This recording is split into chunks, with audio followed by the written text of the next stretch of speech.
Hello out there to everyone in the verse. Gabby here with my weekly show where I do my best to offer up advice and solutions to the many interpersonal problems that any one of us might face, whether that be tackling relationship difficulties or just being an ear for someone in need. Tonight we have a couple of interesting stories I want to share, and of course a Dear Gabby update as well. Remember that if you have your own difficulty you would like to share, please mail in your concern or you can post it in the comments below, and I will give my very best advice to you if chosen. So be sure to let me know your troubles for your own chance at a problem-solving take from the galactically known Gabby. Hey there, Trumbull. I hope you're feeling better this week. Oh, I sure am. There was just something about that soul detox drink from Garcia's Greens I had that kicked any bad feelings right out. I have felt great ever since. Well, that's good to hear. It's good to see you back up and running again, which is a good thing because our episode today has a question just for you. So after the break, I will read the question and we will throw things over to you to get your advice. Now, I don't normally share the advice spotlight, but in this case, and because of the topic, I think it's a great idea. Are you ready for your big advice-giving debut? I think so. It's something I am very familiar with and I hope to be of help. Oh, I know you'll do fine, Trumbull. And so let's get to the commercial from one of my favorite longtime sponsors. Trumbull, roll the thing. Before I dive into this week's topics, I first wanted to thank my longtime sponsor, Torpedo Burrito. When Gabby has had a rough day and wants to unwind, I stop by my local Torpedo Burrito and grab the vegan wrap, which has been an almost weekly favorite of mine for many years and has helped me through some truly turbulent times. Not everyone can agree on the nutritional value of one of these hand-wrapped burritos from the gods, but it doesn't stop how good having one can make you feel, and that's what's important. Torpedo burritos are pretty much everywhere, and you can also order one directly using your MobiGlass and have one of the many great delivery service members in the verse bring them right to your door. It doesn't get any easier than that. Now, on to the show. Okay, so as we just discussed, our first writer has a problem concerning their mother. And so I will read it, and then Trumbull is going to give his take on it, and they write, Dear Trumbull in Space, welcome to the show. It's been great getting to hear from you, and your scenes you put together for the dramatizations are well done. Anyway, I wanted to get your advice on dealing with an overbearing mother. Not that I think your mother is overbearing, but I know mine sure is. Your relationship seems like one that is healthy, and with your move away from your home system kind of mirroring my own, I was wondering how you have dealt with your communications with her. Are they almost every day like my mother is with calling me all the time, or does she give you space? I'm an only child, and maybe that has something to do with why she calls me on my MobiGlass so much, because I know my friend that I moved in here with in Stanton does not have this issue. Should I feel bad for wanting to skip days at a time between calls, or should I just not complain and accept that my mother is always going to have this need to know that I am okay and what's going on almost every day of my life? Thank you for any advice you can give on the topic, and sorry Gabby for stealing Trumbull away. Signed, Under Mom's Thumb. Dear Under Mom's Thumb, thank you for writing and asking for my advice. I am like you and an only child, so we also have that in common, and it probably explains both of our mother's needs to keep tabs on us. I love my mom and know she is listening, and we have had conversations since I moved here about how often we communicate. I was honest with my mom during my third week or so here in the Stanton system and told her I promised to keep her in the know, but that sometimes I just could not take her call due to being busy working, and that I would definitely set time aside to catch up at least once or twice a week. I noticed that after a few days of not calling that I did miss our conversations and resumed talking to her at least 3 or 4 times each week, even if it's just on my flights around Stanton, which I do fly around a lot, so it works out. Ultimately though, it all boiled down to communicating how I felt and it took some understanding on her part that I do want to hear from her, but I also have responsibilities and do not have the same amount of free time I once shared. I have also invited her to Stanton, and so next month she will be visiting, so that might also be something you can try so she knows that you do want her in your life and are not trying to cut ties altogether. It's a growing adjustment for sure, and I hope this advice helps. Let us know how everything works out, and thank you for asking a question of me.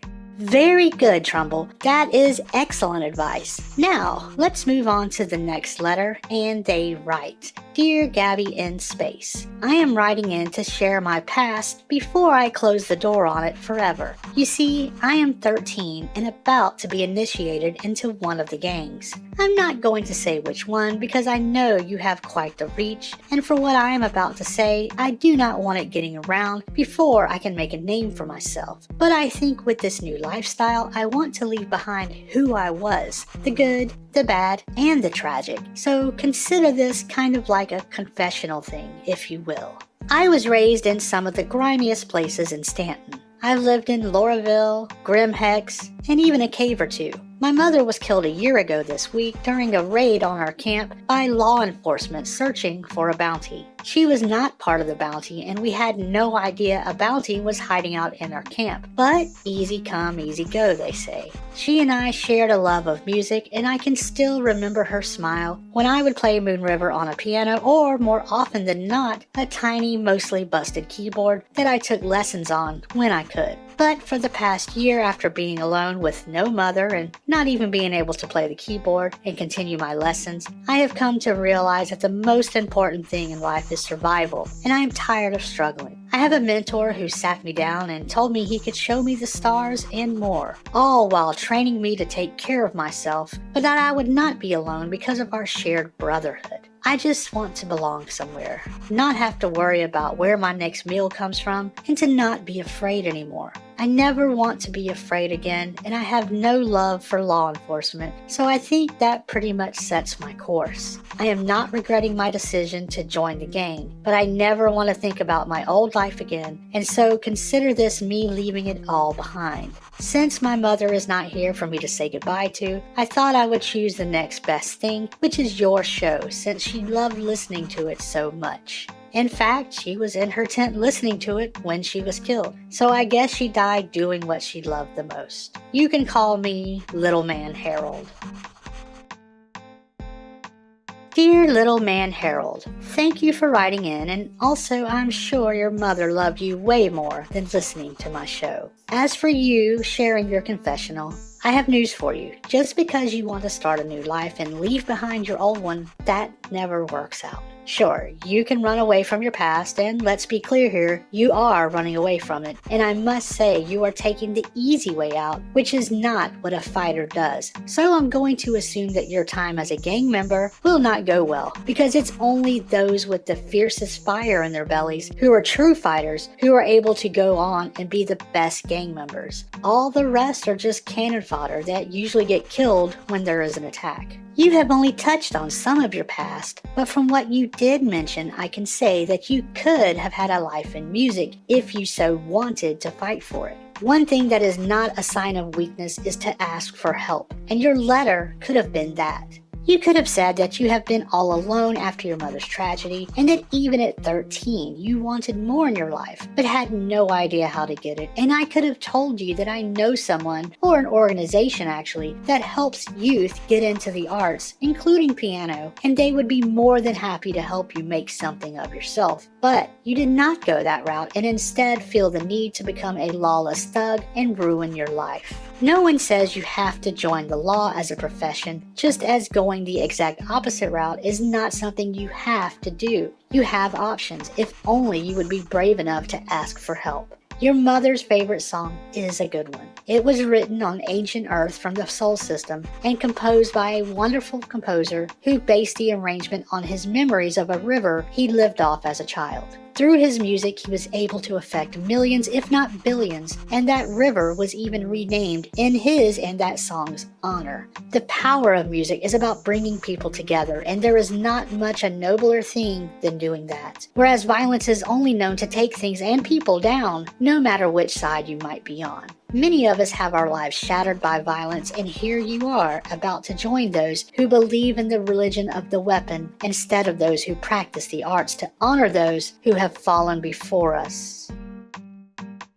It is now time for a Dear Gabby update, and this week's update comes to us from F. Abner for leaving me, and they write, Dear Gabby in space. First off, let me apologize for my first letter. After hearing my own words read back to me over your show, they hit me hard, and I must have cried for days. I cried so much that I got tired of crying and finally just woke up and walked around Art Court. I went by a pizza stand, which Abner loved pizza more than me even, I think, and so I had a slice. It was greasy and floppy, and yet it was perfect. Standing there on the concourse watching life move around me, I realized that any one of these people could have and probably have had loss in their life at some point, and yet here they were, still going about their daily routines. Now I could do like Abner did and eject myself out of an airlock and leave behind this life, or I could go out and live. I noticed a sign on the pizza cart that said help wanted, and so I applied for the job right there. I did not get it, but I also applied for a few other food carts in the area, and a few days later got a job at a torpedo burrito stand, and it's been nice to work again after so many years of relying on Abner and his schemes. I also get the option to move about the verse to various locations and to even pay for my medical benefits, so it's pretty much all I could ask for at the moment. Things don't seem so hopeless at the moment. I don't know if I will ever have room in my heart for forgiveness, but at the moment I am not feeling so bitter about life. Thank you, Gabby. Well, I am glad things have worked out for you, F. Abner for leaving me, and as I said before, forgiveness might take time, and that's okay. And there is no need to apologize. I am just glad you have worked through some of your grief, and I expect you will have more breakthroughs on that front. So do please keep us posted, and who knows, you might serve me one of those awesome veggie burritos sometime soon. Take care. That is all for this week's show. Tune in next week, and until then, I hope you all stay safe out there in the verse. Me and Trumbull wish you all well. Thank you for watching. Say goodnight, Trumbull. Good night, Trumbull.